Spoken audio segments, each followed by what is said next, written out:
হচ্ছে? One in one, one ইনলি one, মাশাআল্লাহ। একটা ওয়ান পিস, ওয়ান পিস এটা কি সারা বাংলাদেশে? সারা বাংলাদেশে ওয়ান পিস, সারা বাংলাদেশে সারা one বাংলাদেশে piece? এরকম বক্সার পেজ কাংরাট শার কোথাও নাই, কোথাও এক নেই? piece আমার কাছে আছে। আপনার কাছে চ্যালেঞ্জ, চ্যালেঞ্জ। চ্যালেঞ্জ। দর্শক বন্ধুরা দেখতে পাচ্ছেন শাহেদ ভাইয়ের চ্যালেঞ্জ, চাটকে এগোতে যেই কাঙ্কারাজ রয়েছে এটাই সারা বাংলাদেশে ওয়ান অ্যান্ড ওয়ানলি পিস। দেখতে পাচ্ছেন মাশাআল্লাহ, দেখার মতো গরু। তো এই যে ভাই একমাত্র একটা গরু আছে সারা বাংলাদেশে, কি কি বৈশিষ্ট্যের কারণে এটা আপনি মনে করতেছেন যে সারা বাংলাদেশে শুধু আপনার কাছে আছে? আপনি কাংরাজ বলদ দেখছেন, বাট ওগুলা ফেস দেখবেন আর শিং দেখবেন যে বড় হয়, বাট বলদের ক্যাটাগরি এক ধরনের আর সারগুলো ক্যাটাগরি কিন্তু আরেক ধরনের হয়। আরেক ধরনের। তো কাংরাজ সার যেগুলো থাকে মেনলি আমরা সব কাংরাজ আসছে গত বছর দেখেছি, বাট ছোট শিং, এত বড় শিং কাংরাজকে এখন আনতে পারে না। এত বড় শিং কতটুকু বড় এটা? এটা হলো মাপি নেই, আমি নিজেও দেখি নাই, আপনি নিজেও দেখেন? আমি নিজেই ফার্স্ট কালেকশন করছি। আচ্ছা ভাই, শুধু শিং না, আমার কাছে তো মনে হচ্ছে যে এর চোটটা দেখেন, গর্দান দেখেন, দেখার মতো। আর সুন্দর। আর ফেসটা দেখেন, ফেসটা হচ্ছে বক্স ফেস, আমরা যে বক্সার বুট্টি বলি, ওই বক্স ফেস। এটা আমার কাছে একদম এটা আছে ইউনিক, ওর ফেসটা হচ্ছে একদম ইউনিক, একদম ছোট, একদম ছোট। মাশাআল্লাহ, দেখার মতো একটা গরু। কেমন ওজন আছে এটা? এটার ওজন আছে প্রায় 750 কেজি। 750 কেজি। মেনলি ওজন না, সৌন্দর্যটাই মেন। আচ্ছা, এটা কি কোনো নাম দিয়েছেন? হ্যাঁ, কি নাম? তুফান। তুফান। তুফান কি হিসাবে? সিংয়ের জন্য? সিংয়ের জন্য। আচ্ছা আচ্ছা, দর্শক বন্ধুরা দেখতে পাচ্ছেন তুফান, এই সেই সিং যার জন্য নামকরণ করা হয়েছে তুফান। এটা কোন দেশি গরু? এটা আমাদের রাজস্থান। রাজস্থান। আমাদের মানে আমাদের দেশের বাইরে, হ্যাঁ, ইন্ডিয়া, পাশের দেশে যে ইন্ডিয়া থাকে, রাজস্থানে ওইখানে। রাজস্থান। কেমন দাম চাও?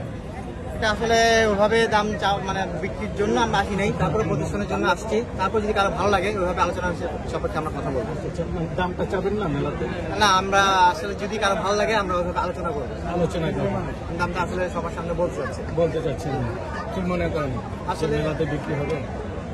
ওইরকম ভাবে তো টার্গেট নিয়ে আসি নাই, যদি কারো খুব বেশি ভালো লাগে তখন আমার সাথে কথা বলতে পারে। না, চাঁদকে এগুলোতে এবার অনেকগুলো সেরা সেরা গরু দেখেছি আমরা, চট্টগ্রাম মেলাতে অনেকগুলো গরু দেখেছি। কতগুলো আছে এগুলো? 105টা। 105টা। সবগুলো কি আকর্ষণীয় গরু? 105-এর মধ্যে 50% আকর্ষণীয় গরু আছে। 50%? আর সবচেয়ে বেশি ক্রেডিট দিতে হয় এই মানুষকে। দেখতে পাচ্ছেন খুবই অল্প বয়সে একজন খামারি, ধরুন খামারি না, সে খামারিদের মনে করতেছে আইডল এখন। আপনাদের উৎসাহ পাইলে আরো আরো আরো আরো উপর দিকে যাওয়ার চেষ্টা করবে। কি নাম তোমার? তুমি সব মেলাতে দেখি তোমাকে, এবং সুন্দর সুন্দর করে যা আছে তুমি কিনে নাও।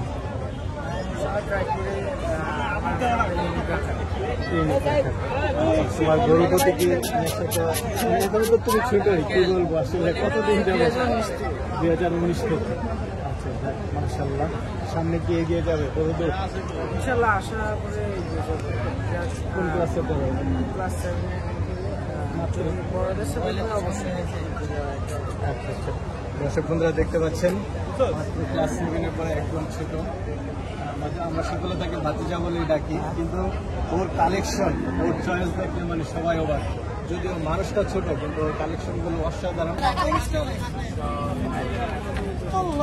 কত ছোট মাথা, তারপরে কত বড় শিং।